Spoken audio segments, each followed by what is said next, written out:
Welcome to another lecture. In a previous lecture we learned how to read the files, and in this lecture we will learn how to write data to a file. So let's see how we can do that. And similarly we will use the open function.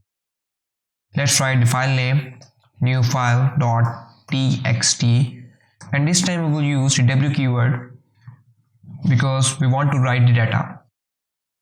And we can see that there is no such file exists in this directory, and we don't need to create one because in the previous lectures we learned that w, which is a write mode, creates the file if the file already doesn't exist. So it will create the file and write data into it, and if the file already exists then it will override the data. So let's see how it works. f.write, just write the data into string, whatever we want to write into a file.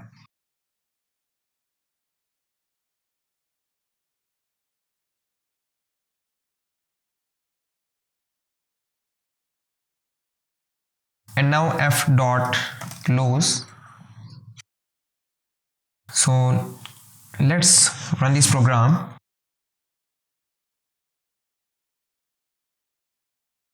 And let's go to directory, and we can see the file has been created, and open the file.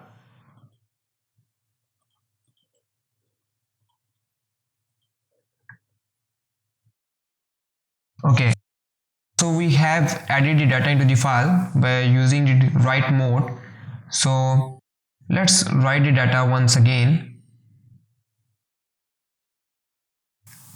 and this time I'm adding different text.